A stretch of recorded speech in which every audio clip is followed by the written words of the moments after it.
अस्सलाम वालेकुम। Controversy today के साथ आपकी खिदमत में हाजिर हैं। जैसा कि आपको मालूम कि अब तक की अहम खबरें और इन खबरों पर हमारे तबसरा निगारों की राय। तबसरा निगारों के तारुफ से पहले आज के मौजूआत का तारुफ करवा दें। और आज का हमारा मौजू जो है वो इलाकाई कनेक्टिविटी और जिसके अंदर है IPI ट्रेन। और ये इसकी खबरें हुकूमत ने जारी करवाई और उसके ऊपर धमाल शमाल भी डलाई उन्होंने। हालांकि हुकूमत ने बड़ी रायत की है। हालांकि ये PTI ट्रेन भी हो सकती थी, पाकिस्तान तुर्की और ईरान ट्रेन, ठीक है। लेकिन उन्होंने जनाब इसको इस्तांबुल, तेहरान और इस्लामाबाद ट्रेन का नाम दिया है। मैं इसके लिए उनका शदीद किस्म से शुक्रगुजार हूँ। नंबर एक। नंबर दो, इस तरह का जो भी इनिशिएटिव हुआ है वो पाकिस्तान से ईरान के दरमियान बस सर्विस शुरू हुई है, वो पाकिस्तान ईरान तुर्की बस ट्रेन चली है, वो पाकिस्तान और तुर्की के दरमियान ट्रेन चली है। ये जितने भी काम होते हैं इसका एक ही यूजुअल सस्पेक्ट होता है और वो हमारे यार होते हैं। तो मैंने कहा उनसे बुला के सुना जाए कि ये जो IPI है या जो PTI ट्रेन है इसका क्या है और पहले ये क्यों नहीं चल पाई। पहले तो कहा जाता था कि ईरान बहादुर जो है वो बहाना कर देते हैं मुख्तलिफ किस्म का। कभी उनका ट्रैक ठीक नहीं होता, कभी उनका स्टाफ ट्रेन नहीं होता, कभी उनके पास रैक्स नहीं होते। अब भी जो जायदान और कोयटा के दरमियान जो माल गाड़ी चलती है उसके लिए रैक पाकिस्तान रेलवे फराहम करता है। और उसके जो नीचे से वो क्या होता है जी, स्टैंड चेंज करके तो नए ट्रैक के मुताबिक उसके नीचे रैक लगाना होता है। वो भी ईरान जो है उसके लिए तैयार नहीं होता। RCD इस वजह से फ्लॉप हुआ कि ईरान की ये कोशिश थी कि पाकिस्तान गुजर के तुर्की और यूरोप तक ना जा सके, तो लिहाजा उसको डिस्करेज किया गया। RCD के तहत बसें भी चली लेकिन वो जायदान से आगे नहीं जाती थी, बंद हो गई। और उसके बाद ये जो OEC वाला है वो भी मामला इसी लिए खटाई में पड़ा हुआ है। अब चूंकि तुर्की ने हमें कहा है, तुर्की ने हमें नहीं कहा, तुर्की ने ईरान को कहा है, तुर्की ने ईरान को ये कहा है कि भाईजान हमने आपके रास्ते से अपनी रेल ट्रैफिक गुजार के और जाना है चाइना तक। और ज़ाहिर है पहले ईरान आएगी, फिर पाकिस्तान आएगी, फिर चाइना जाएगी। तो लिहाजा आप ज़रा सीधे हो जाएं और ये ट्रैक व्रैक या रैक शैक ना होने के बहाने ख़त्म करें और हमें बाय ट्रेन रास्ता दें। और इस वक्त भी तुर्की की खुशकी के रास्ते ट्रेड तो हो रही है, और लेकिन उसमें दरमियान में बहरा कैस्पियन से भी गुजरना पड़ता है, तो इसलिए वो तुर्की को ज़रा थोड़ा सा महंगा काम लगता है। तो ये हो पाएगा या नहीं हो पाएगा, मुमकिन तो ये है, क्या ये मुमकिन भी है कि नहीं, इसके ऊपर बात करेंगे। और आज हमारे साथ स्टूडियो में मौजूद है, मैंने अकबर परवी की है, जनाब मोहम्मद अनवर साहब को बुलाया। मोहम्मद अनवर साहब जो हैं वो ट्रांसपोर्ट और फ्रेट के हवाले से जितने भी मामलात हैं इस वक्त लाहौर चैम्बर में पहले देखते रहे, फेडरल गवर्नमेंट को भी बहुत सारी स्टडीज़ करके दे चुके हैं। और इस वक्त पाकिस्तान से चाइना जो बस चल रही है वो भी यही ऑपरेट कर रहे हैं। चल रही है कि नहीं चल रही? इस साल तो बंद है। इस साल बंद है जी, अभी तक बंद है। ये 2 साल चला के तो फिर 1 साल का वक्फा आ गया है। अल्लाह करे जो CPEC के पीछे पड़े हुए हैं वो इस ट्रेन की तरफ भी तवज्जो दें।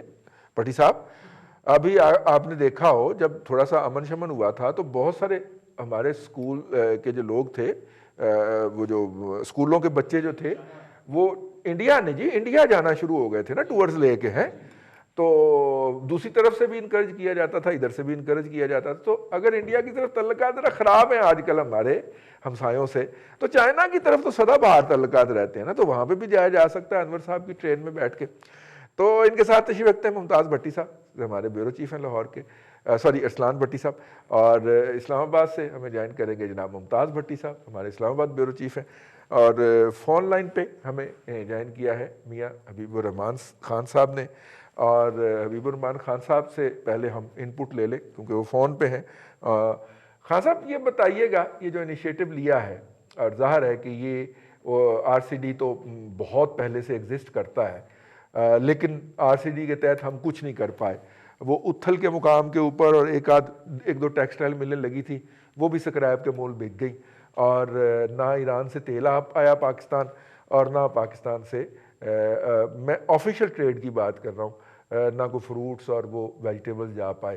तो ऐसी सूरत के अंदर ITI का ट्रेन फ्यूचर आप कैसे देखते हैं सर? अस्सलाम वालेकुम रज़ी साहब। बहुत शुक्रिया। देखिए जी, आपने RCD का जिक्र किया। RCD एज अ कॉन्सेप्ट तो बहुत अच्छी चीज़ थी और अयूब खान के दौर में इसका मायदा हुआ था।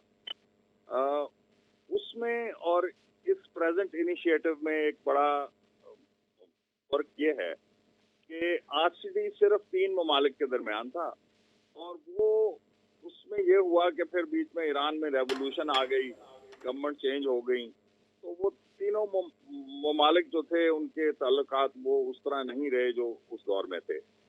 अब ये जो कॉन्सेप्ट है ये ITI ट्रेन का, ये 10 ममालिक की कोशिश है, ECO के तहत आता है ये, और इकोनॉमिक कोऑपरेशन ऑर्गेनाइजेशन जो है, इसके अंदर सिर्फ तुर्की, ईरान और पाकिस्तान नहीं है, बल्कि सेंट्रल एशिया की 7 कंट्रीज, जिसमें अजरबैजान भी शामिल है, वो इसके साथ मुंसलिक हैं, और उनका इंटरेस्ट भी है कि हमें कॉरिडोर मिले, क्योंकि वो लैंड लॉक कंट्रीज हैं ज्यादातर, और सेंट्रल एशिया की लैंड लॉक कंट्रीज जो हैं, उनको ट्रेड के हवाले से बहुत शिद्दत की जरूरत है कि वो उनको ऐसे आउटलेट्स मिले। तो इसलिए इस बार ये जो इनिशिएटिव लिया गया है, इसमें काफी और कंट्रीज हैं जिनकी शमूलियत है और उनकी सपोर्ट है।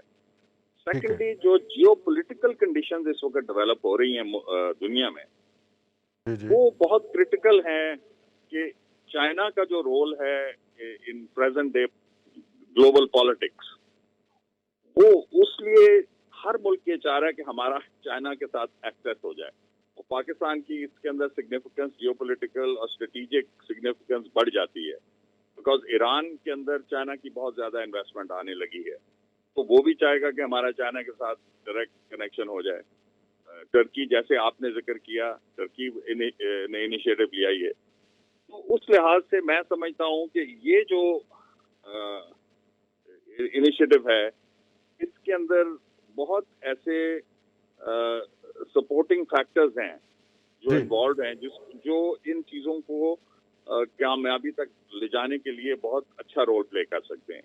इसके अलावा एक और चीज ये भी इम्पोर्टेंट है कि बांग्लादेश और इंडिया, जो इस कोऑपरेशन ऑर्गेनाइजेशन के हिस्सा नहीं है, वो भी जब उन्होंने सुना कि ये होने लगा, तो उन्होंने भी दरख्वास्त डाल दी, अपनी इंटरेस्ट शो कर दिया, स्पेशली बांग्लादेश ने, कि यार हमें भी इसका हिस्सा बनाएं, हमें भी ये जो है ना लिंकेज टू यूरोप, बिकॉज ये बेसिकली लिंकेज जाती है अप टू यूरोप, तो ये इनके लिए ट्रेड के लिए बहुत इंपॉर्टेंट है।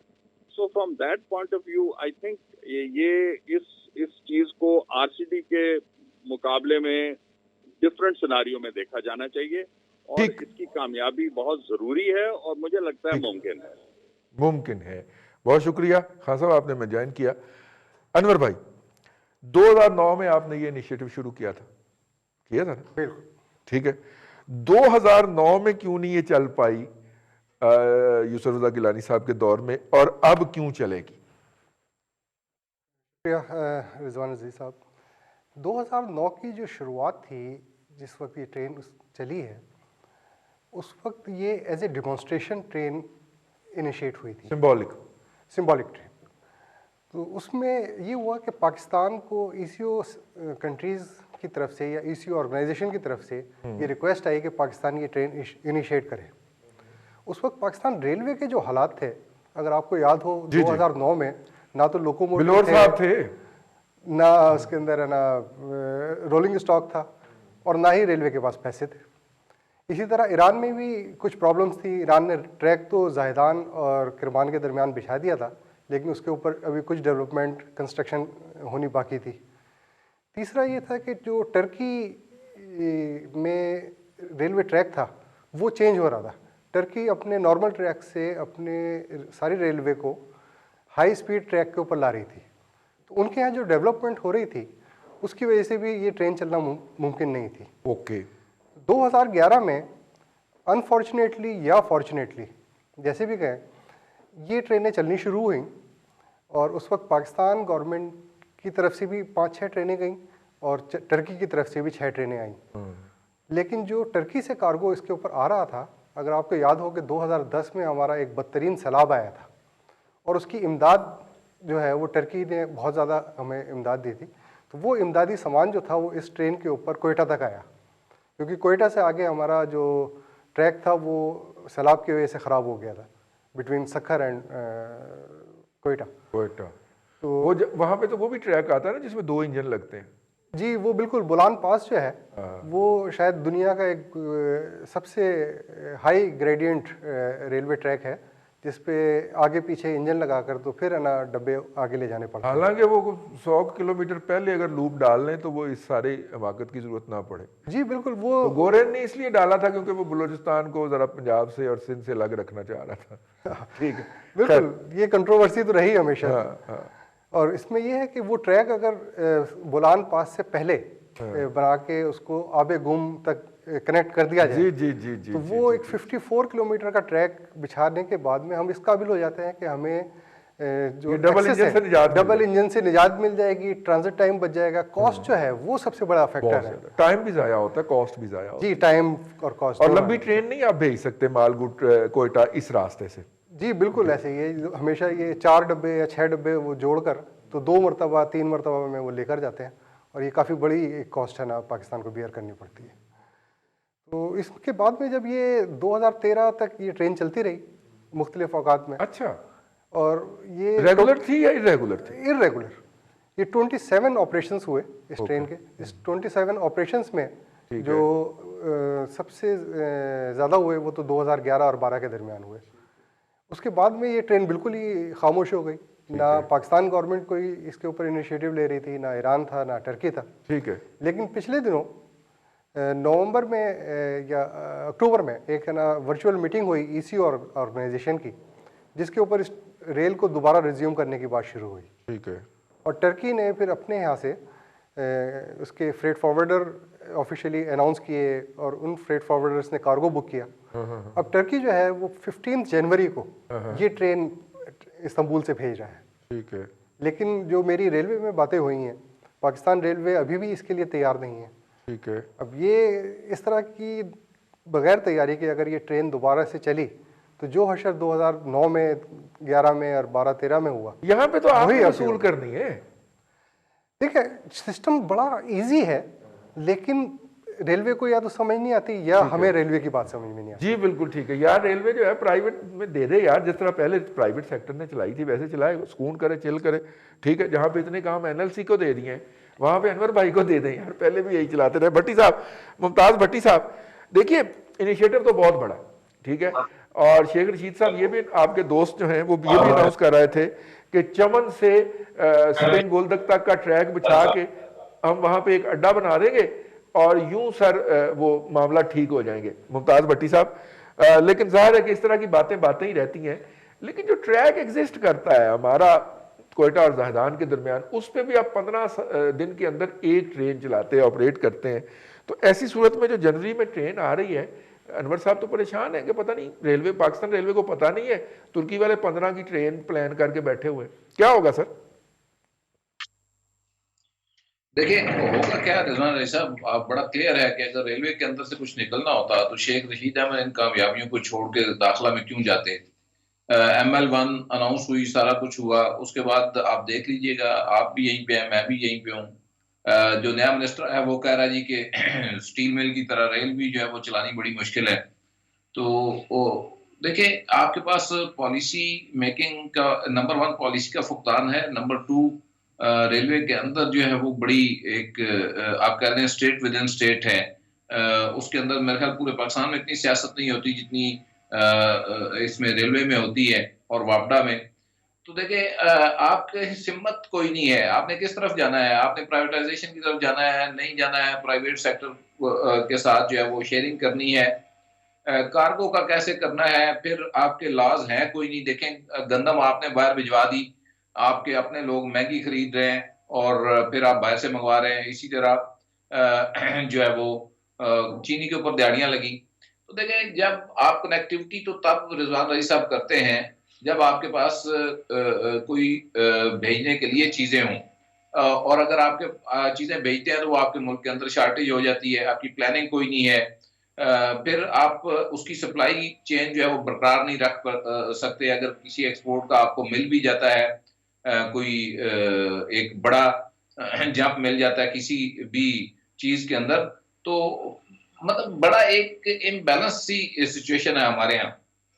पहले आपको एक एनवायरनमेंट बनाना है, लोगों को इनवाइट करें, जो स्टेक होल्डर हैं उनको इनवाइट करें जिनका इसमें एक्सपीरियंस है, उनके साथ मिल बैठ के कोई पॉलिसी बनाएं। फिर इजारादारियां हैं, अब रेल का मिनिस्टर जो होता है उसको पता है स्टेट विद इन स्टेट मैंने क्यों, इसकी अपनी पुलिस है, इसके अपने अस्पताल हैं, इसकी जनाब अपने थाने हैं, इसके जो है वो अपना जो है वो ट्रैक के अंदर इजारादारी है। तो इस तरह से ये सूरत चल रही है। मेरा नहीं ख्याल कि कोई बहुत जल्दी हमें बड़ी बड़ी खुशखबरियां सुनने को मिलें, क्योंकि मायूस कुन पहली जो स्टेटमेंट आई है मिनिस्टर की, वो फिर उस मिनिस्टर का कोई तजर्बा नहीं है इस शोबे के अंदर। पहले बलोर साहब आ गए, उन्होंने बेड़ा गर्क किया था, फिर सेकंड टेनओवर ये जो शेख रशीद का था फ्रैंकली, ये भी डिजास्टर ही था। ख्वाजा साद रफीक ने मेरी चूक असेसमेंट के मुताबिक थोड़ी बेहतरी लाई थी रेलवे के अंदर, लेकिन रिवर्स हो गई, और शेख रशीद साहब ने भी अब जान छुड़वाई कि यार ये नहीं चलती, अब मैं क्या करूं। तो ये सारी सूरत को मद्देनजर रखते हुए जिस तरह आपके बाकी शोबे नहीं डिलीवर कर रहे हैं और नहीं आप चला पा रहे हैं, ना पीआईए, ना नेशनल बैंक, ना कोई दूसरे, तो इसी तरह रेलवे भी आप नहीं चला पा रहे हैं। तो इसके ऊपर आपको डिसीजन करना होगा अल्टीमेटली कि आपने इसको कैसे, गवर्नेंस का ये जो मॉडल है हमारे यहाँ, जिसमें खड़पैंची और टोर के लिए जो है वो सारे काम किए जाते हैं, इसी तरह रेल की मिनिस्ट्री भी इसी के तहत ही चलती है। तो ये बेसिकली फेल हो चुका हुआ है, इसको रिवाइव करने की जरूरत है, और उन इस्लाहात की तरफ हम रिफॉर्म्स हम कर नहीं पा रहे गवर्नेंस के लिए जो जरूरी होती हैं।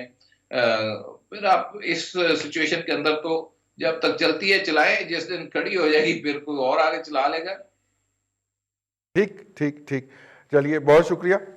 हम वापस आते हैं स्टूडियो में, और अरसलान भट्टी साहब, यार ट्रेन चलनी चाहिए, ऐसा वजह बताएं।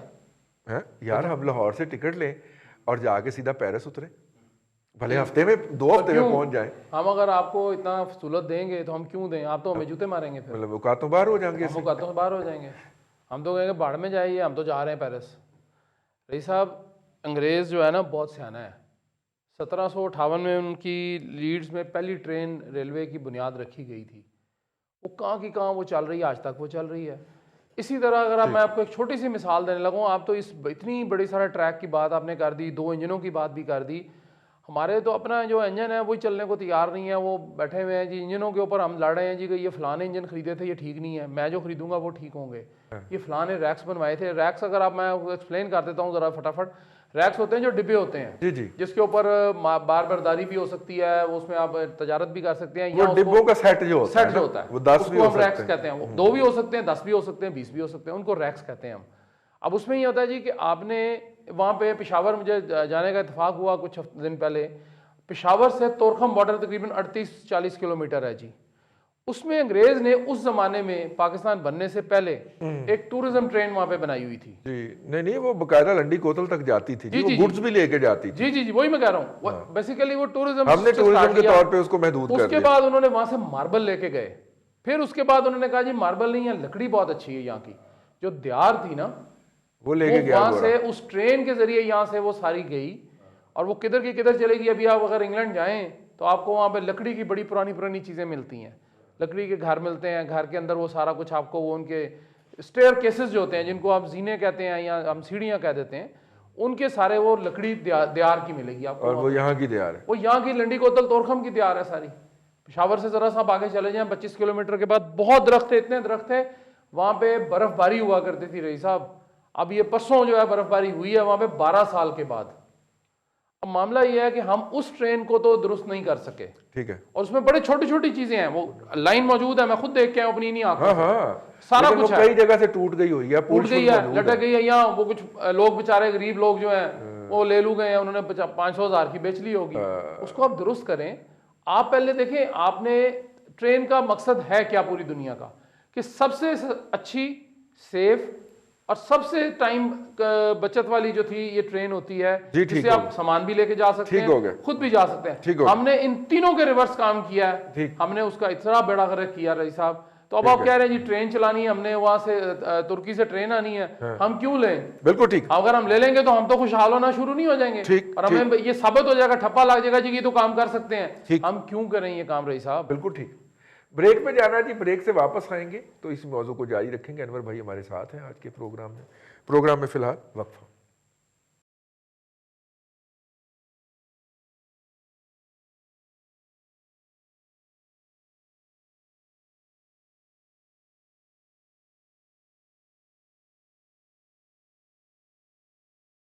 Welcome back. कंट्रोवर्सी टुडे के इस प्रोग्राम के इस सेगमेंट में आपको एक मरतबा फिर खुश आमदीद कहते हैं।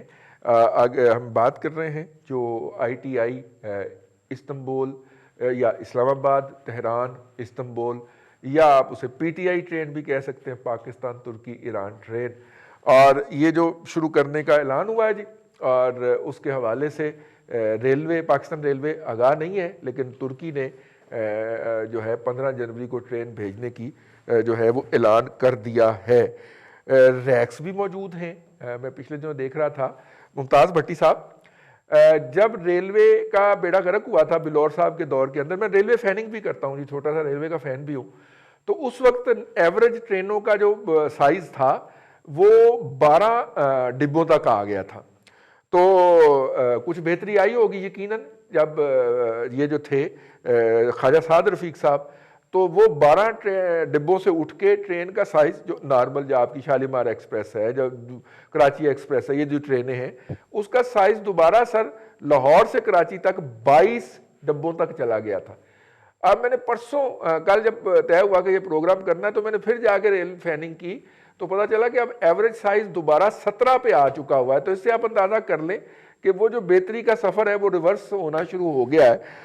इतने बड़े एसेट्स हैं मुमताज़ भट्टी साहब, इतनी बड़ी वर्कफोर्स है, तो क्यों नहीं हम इस वर्कफोर्स को मैनेज ही करना है ना, जिन एसेट्स को चैनलाइज ही करना है ना, और उस चीज़ें लेके चल पड़नी है। सरकार जो है वो सब्सिडी देने से इनकारी तो नहीं है इसको।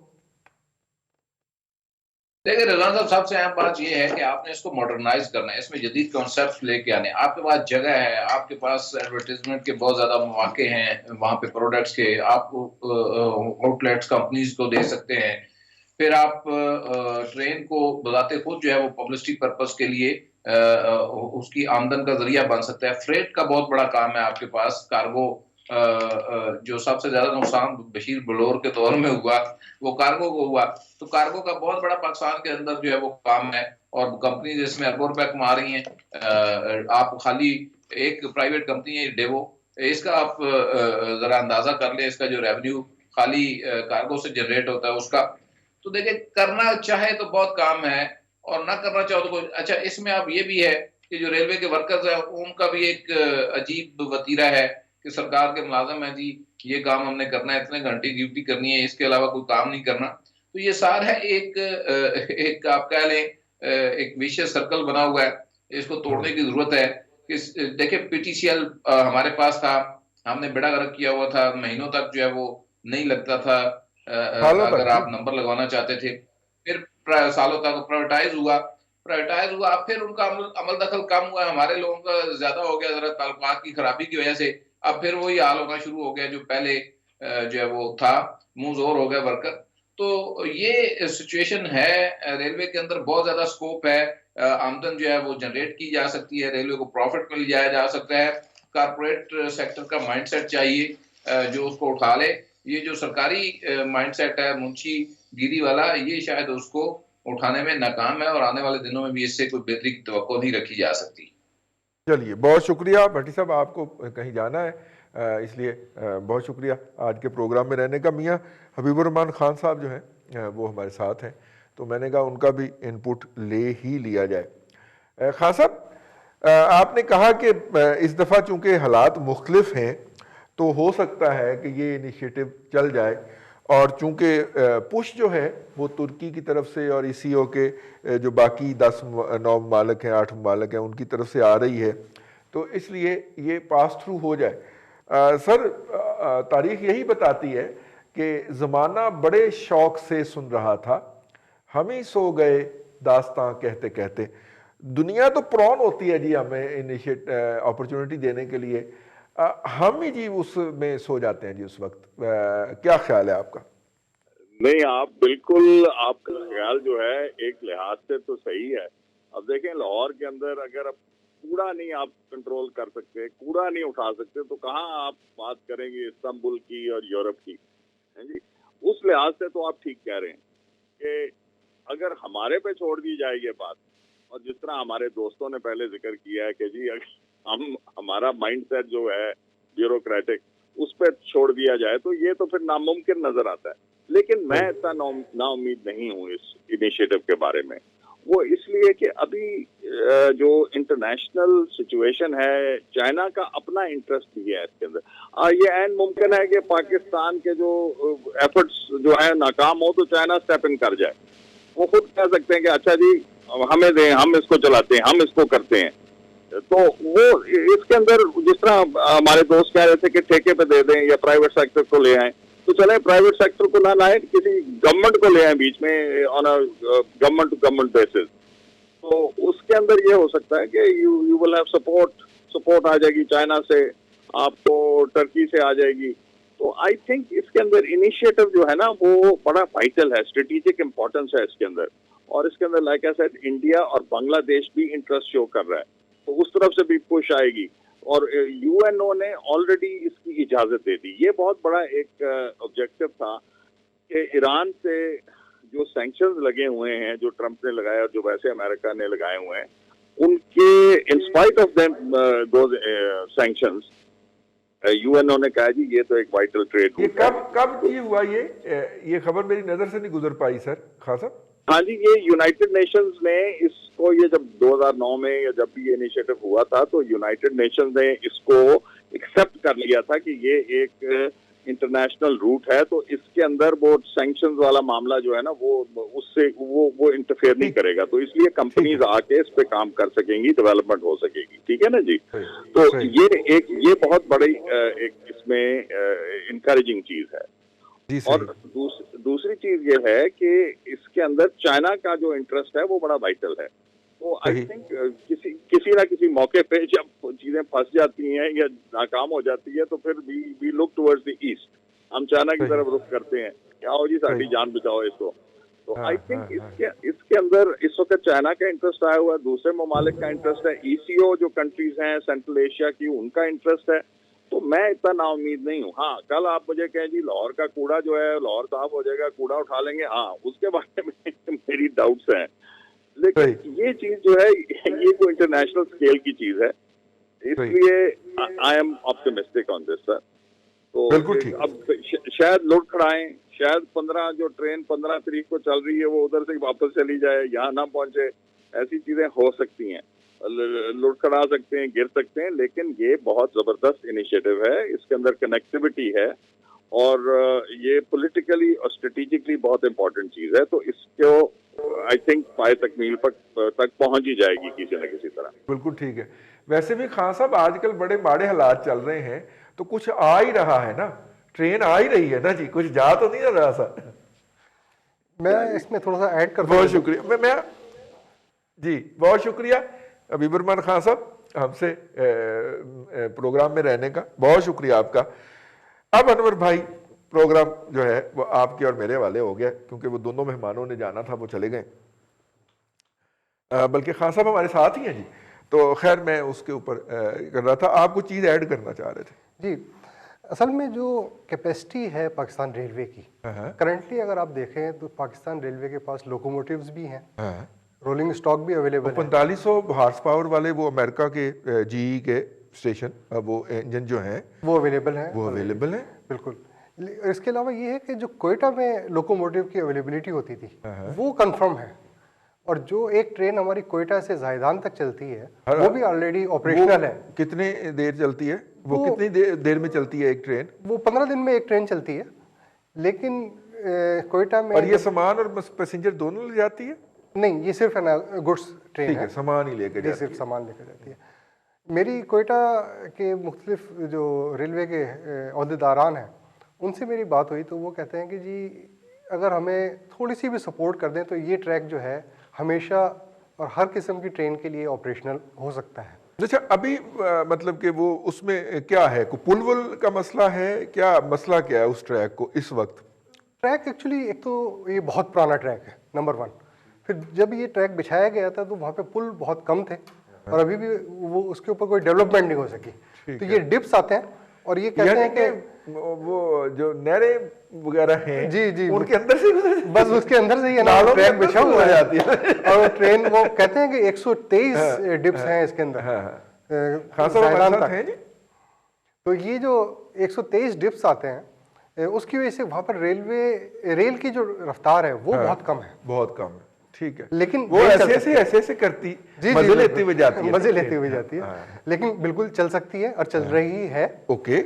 इसमें मसला अच्छा, ये है, अगर वो 15 दिन में एक चला सकते हैं तो हफ्ते में एक क्यों नहीं चला सकते, और हफ्ते में 2 क्यों नहीं चला सकते? रोजाना भी चल सकती है, अच्छा, रोजाना भी चल सकती है। तो फिर इशू क्या है? इशू सिर्फ ये है कि जो हमारी विलिंगनेस है रेलवे में वो बहुत वीक है। ठीक है। और जो अभी लेटेस्ट है ना रेलवे के साथ मीटिंग्स हुई हैं और जो रेलवे ने है ना हमें इन्फॉर्म किया है, उसमें तो हमें बड़ी मायूसी हुई कि 15 दिन से हम उनसे पूछ रहे हैं कि जी आप है ना हमें बताएं ये ट्रेन चलाने के लिए क्या शेड्यूल आप दे सकते हैं, क्या आप है ना रोलिंग स्टॉक अवेलेबिलिटी कैसे करेंगे, लेकिन अभी तक कोई जवाब उन्होंने नहीं दिया हमें। अब इस हालात में जब टर्की से ट्रेन आ जाए और पाकिस्तान साइड से तैयारी ना हो तो ये एक तीसरा फेलियर होगा रेलवे का। 2009 और 12-13 का जो फेलियर था उसके बाद में ये बगैर तैयारी के अगर ट्रेन चलाई गई तो ये तीसरा फेलियर होगा। तीसरा फेलियर होगा, और अभी तक वो तैयारी करने के कतन मूड में नहीं है, और अभी तक है नहीं उनकी तैयारी, अभी तक तैयारी कोई नहीं है। बिल्कुल। लेकिन इसका हल है। क्या हाल है? इसका हल बड़ा अच्छा है। क्या? सबसे पहले तो पाकिस्तान रेलवे को ये समझना चाहिए कि इसका बिजनेस मॉडल क्या बनेगा। ठीक है। नंबर वन, ये ECO कंटेनर ट्रेन के नाम से इनिशिएट हुई थी। हाँ। इसके ऊपर डेवलपमेंट होते होते 2020 में अब ये डेवलप हुई है कि ये कंटेनर के अलावा वैगन्स भी इसके ऊपर है ना मूव करेंगी। ओके। तो वैगन जब मूव करेंगे टोटल बिजनेस जो है वो पाकिस्तान रेलवे के पास आ जाता है। ठीक है। और अगर कंटेनर इसके ऊपर मूव करें तो ये combination of railway and freight forwarder या कंटेनर ऑनर जो होगा, जो शिपिंग लाइन होगी, उसके कॉम्बिनेशन में ये ट्रेन चलेगी। अब ये जो कॉम्बिनेशन है इसकी वजह से पाकिस्तान रेलवे को इन्वेस्टमेंट करने की ज़रूरत नहीं पड़ती। रेलवे को कंटेनर्स में सबसे बड़ी इन्वेस्टमेंट करनी पड़ेगी, जो हमारी स्टडी के मुताबिक तकरीबन कोई 700 से 1000 कंटेनर अवेलेबल हो तो तब आप हफ्ते में एक ट्रेन चला सकते हैं। और वो भी नहीं, ट्रेन पे तो 30-40 ही जाने होते हैं कंटेनर। देखें, जब 30-40 टोटल इसके ऊपर जो 40 फीट के कंटेनर हैं वो 20 जा सकते हैं और 20 फीट 40 जा सकते हैं।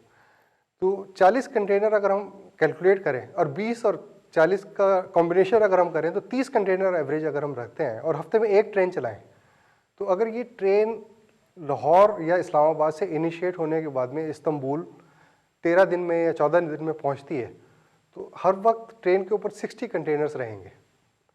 और जब वो रिलीज़ होंगे और उसके बाद में फिर वो वापस आएंगे, उस दौरान जो हमें total inventory of the containers जो रिक्वायर है वो तकरीबन कोई 700 कंटेनर की चाहिए होती है। ठीक है। तो ये 700 कंटेनर की इन्वेस्टमेंट इस वक्त अगर आप देखा जाए तो ये 7 से 10 मिलियन डॉलर तक बन जाती है। ठीक है। ये जो इन्वेस्टमेंट है वो प्राइवेट सेक्टर हम लोग है ना कर सकते हैं, लेकिन रेलवे को इकोनॉमी नहीं देना पड़े। रेलवे को कुछ भी नहीं करना पड़ेगा। ठीक है। लेकिन रेलवे को हमें कमिटमेंट ये देनी पड़ेगी कि ये ट्रेन वीकली कम से कम चलनी चाहिए। ठीक है। ये अगर कमिटमेंट वंस अ वीक ये ट्रेन मूव करेगी। जी तो बिल्कुल। आप दोनों तरफ से गुड्स जनरेट कर सकते हैं। हम दोनों तरफ से गुड्स जनरेट कर सकते हैं। फिर हमारे साथ पास जो एक्सपोर्ट्स है पाकिस्तान से वो होती हैं मोस्टली यूरोप की, इटली की भी होती हैं, लेकिन इटली से कॉम्बिनेशन करके हम अपने कंटेनर्स को यूरोप के मुख्तलिफ ममालिक पे ले जा सकते हैं। और ये कनेक्टिविटी टर्की से बहुत ईजी है। जी, ठीक हो गया।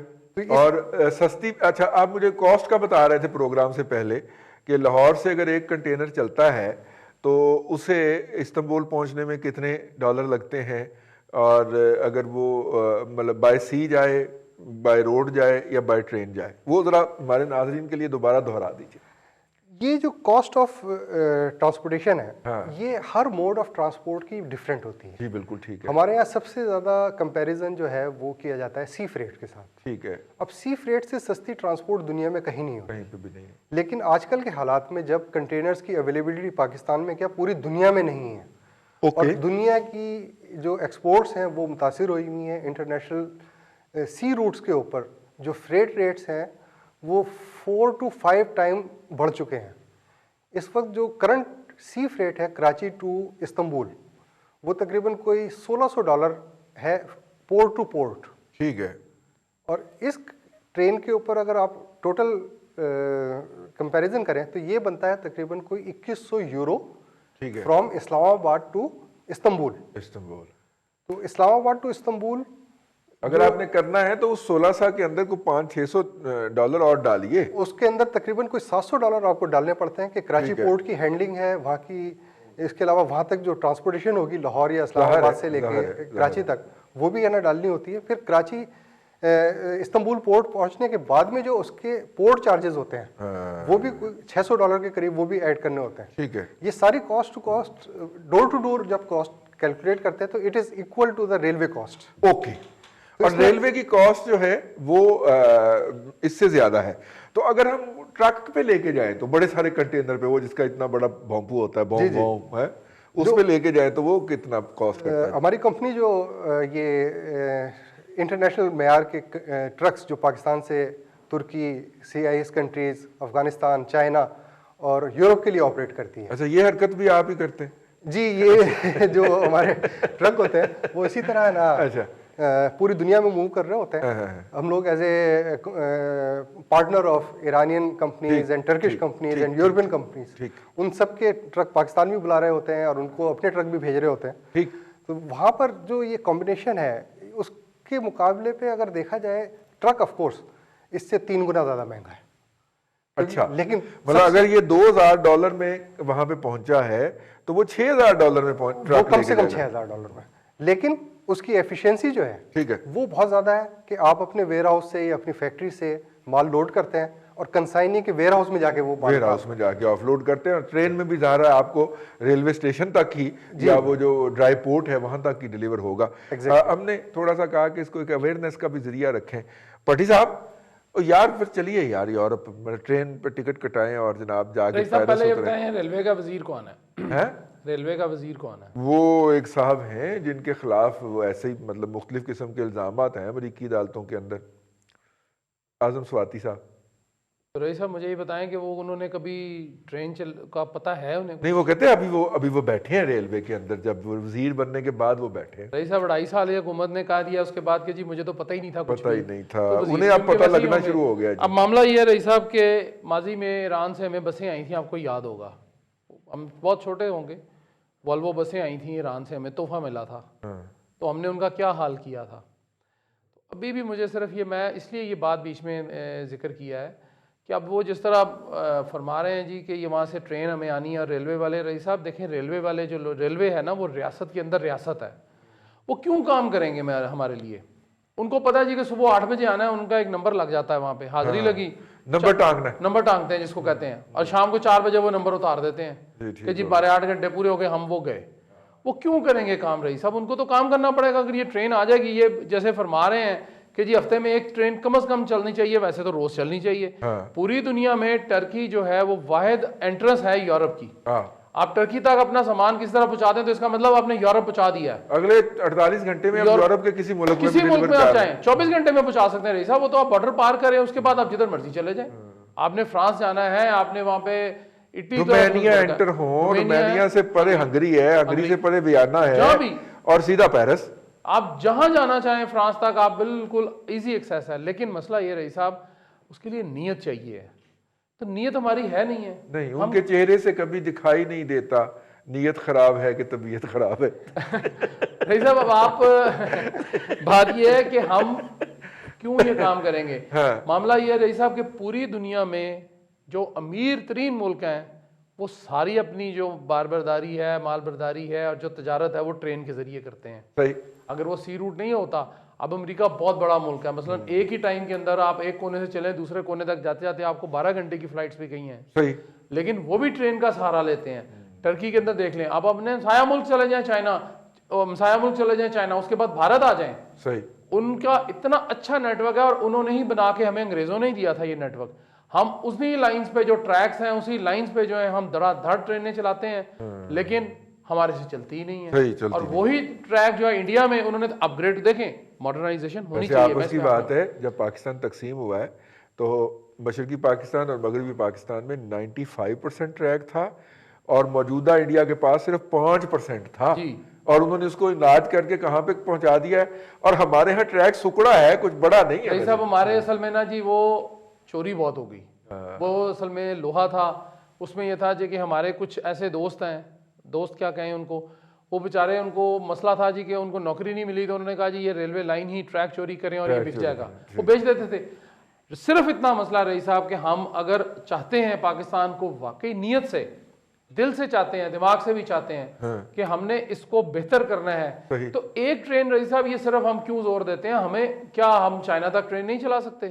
क्या हम बाकी मुल्कों में ट्रेन नहीं जा सकती हमारी? क्या हम कोई ना कोई तरीका लगा के पूरी दुनिया तक एक्सेस जहां जहां हम कर सकते हैं? आपने रही साहब अपने मुल्क में ट्रैक बिछाने हैं ना, आपने कोयटा तक ट्रैक बिछाना है ताकि आप वहां से निकल कर ईरान की तरफ चले जाएं। ईरान से आगे कोयटा से आप पार करेंगे तो वो मैंने तो नहीं बिछाना ट्रैक, ट्रैक तो उनका है। तो भाई हम सिर्फ वहां पे गाड़ियों का बंदोबस्त इस तरह कर ले, हम इन बहस में ना पड़े जी कि वो फलां इंजन रईस साहब ने खरीदा था वो ठीक नहीं है, या भट्टी साहब ने खरीदा था वो ठीक नहीं है, खान साहब ने खरीदा वो ठीक नहीं है। हम सिर्फ ये कर लें कि हम एक कमिटमेंट के साथ सारे आ जाएं जी कि हमने ये काम करना है और ये काम सिर्फ पाकिस्तान के लिए है। तो रईस साहब कोई मुजायका नहीं है, कोई वो दिल्ली कोई दूर नहीं है जी, दिल्ली बहुत करीब है, हम ये कर सकते हैं, लेकिन नीयत चाहिए, नीयत चाहिए। खैर अभी बात हुई अपना अनवर भाई कि चाइना से तुर्की तक ये बेसिकली इनिशिएटिव है, ठीक है ना? ज़ाहिर है वो कुव्वतें जो सीपैक के खिलाफ सरगर्म अमल हैं और दिन रात उसके खिलाफ प्रोपेगेंडा करते रहते हैं, वो तो अपनी जगह पे सरगर्म होंगे भी। हमारे मशरकी हमसाया को भी बहुत तकलीफ है, वो भी सरगर्म होंगे। लेकिन मेरी ये पूछने की बात है कि हवेलियां तक तो ट्रैक है, आगे हम सिर पे चुक के ले जाएंगे कंटेनर? देखें, ये मल्टी मॉडल ट्रांसपोर्ट का जो कॉन्सेप्ट है वो यही है कि चाइना से अगर कार्गो इनिशिएट हो रहा है या और वहां तक ट्रैक नहीं है, और चाइना के अंदर तो ट्रैक है नहीं, हमारा वहां तक नहीं है, हमारा वहां तक नहीं है, लेकिन चाइना में काशगर तक ट्रैक आता है और रेगुलरली इवन जो पाकिस्तान में जितना भी कार्गो आता है उसमें से 80% कार्गो जो है वो रेलवे के थ्रू काशगर पहुंचता है और काशगर से फिर सुस्त बॉर्डर तक चाइनीज़ ट्रक्स लेकर आते हैं और सुस्त बॉर्डर से नीचे इस्लामाबाद लाहौर तक पाकिस्तानी ट्रकों पर कार्गो आता है। अब ये जो कॉम्बिनेशन है, ये इसको सिर्फ कनेक्ट करने की ज़रूरत है, लेकिन हमारे पास कंट्रोवर्सी क्या है? कंट्रोवर्सी ये है कि पाकिस्तान कस्टम जो है उसने आज तक कभी भी ट्रांजिट रूल्स नहीं बनाए। हमारे पास अफगान कार्गो के अलावा किसी भी मुल्क के लिए कोई कानून मौजूद है, रूल मौजूद नहीं है। अच्छा, कानून के अंडर जो रूल होते हैं उस कानून के अंडर जो रूल होने चाहिए कि ऑपरेशनल किस तरह से करना है इस कानून को, वो पाकिस्तान कस्टम कभी बनाता ही नहीं। अच्छा, और उस रूल के ना बनने की वजह से आपकी कुछ आपने भी लाहौर चैम्बर के या फेडरेशन के प्लेटफॉर्म से कुछ नहीं दिया उनको सजेस्ट करके?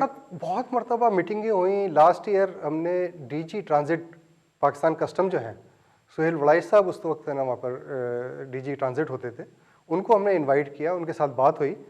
तो उनके साथ जो आखिरी उन्होंने अल्फाज कहे, वो कहते हैं अनवर साहब अब आप है ना हमें काम पे लगा देंगे। तो अब इस तरह के अल्फाज, काम जवान दी मौत, कमाई की दुनिया खाएंगे हम। लेकिन अगर आप ये देखें, काम जवान दी मौत और वो भी रेलवे दे विच काम करिए, दसो यार की क़यामत आ गई सर। चाइना ये चाहता है कि उसकी कनेक्टिविटी वाया पाकिस्तान जो है वो सिर्फ गवादर तक नहीं चाहिए उसको। गवादर में तो अभी शिप कभी आता है कभी नहीं आता, गवादर पोर्ट खाली होती है, लेकिन कराची पोर्ट के ऊपर तो रोजाना 25 शिप खड़े होते हैं। तो कराची पोर्ट को कनेक्ट करना चाहिए चाइना रेलवे के साथ। चाइना रेलवे काशगर तक माल लेकर आए, वहाँ से ट्रकों के ऊपर माल हवेलियाँ या इस्लामाबाद तक आ जाए और इस्लामाबाद से कराची पोर्ट तक जाए। इसके अलावा इस्लामाबाद से ताफ्तान बॉर्डर और जाहिदान तक जाए और वहाँ से इस्तांबुल तक जाए। और ये रिक्वायरमेंट टर्किश ने ऑलरेडी दे चुके हैं। बिल्कुल ठीक है। और ईरानी भी तैयार है इस वक्त अगर आप देखें तो चाइना और कजाकिस्तान एक छोटा सा मुल्क है, 15 मिलियन की आबादी है टोटल उसकी, यानी 1.5 करोड़। यानी कि जितना लाहौर की होगी। नहीं, लाहौर की तो 2 करोड़ तक पहुंच गई है। बिल्कुल। कराची की 2.5-3 करोड़ तक पहुंच गई जी है। हाँ, तो अब यानी लाहौर जितनी आबादी भी नहीं है उसकी। लाहौर जितनी भी आबादी नहीं है, लेकिन वो चाइना से एरिया बहुत बड़ा है। एरिया भी बहुत बड़ा है। मेरे ख्याल है कि सबसे बड़ा मुस्लिम कंट्री जो है वो कजाकिस्तान है। पाकिस्तान है। और वो चाइना से 25 ट्रेनें डेली चाइना के मुख्तलिफ पोर्टों से, right from Guangzhou, Shanghai, Ningbo, Tianjin और मुख्तलिफ शहरों से 25 ट्रेनें पहुंचती हैं कजाकिस्तान बॉर्डर पर, जिसको खोरगोस कहते हैं। ठीक है। वहां से वो चाइनीज रेलवे से कंटेनर रिसीव करता है और अपनी 25 ट्रेनें डेली वो लेकर जाता है पोलैंड तक। ओह अच्छा, क्रॉसिंग कजाकिस्तान, यूरोप तक, रशिया, बेलारूसिया और फिर बेलारूस के बाद में वो पोलैंड तक जाती हैं।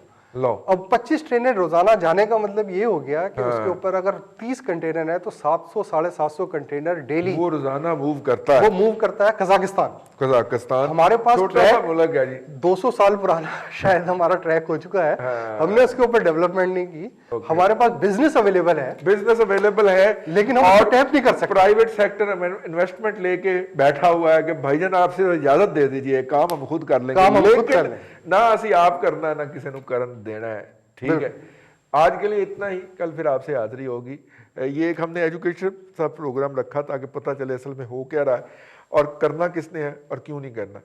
आज के लिए इतना ही, कल फिर आपसे मुलाकात होगी। अपना ख्याल रखिएगा।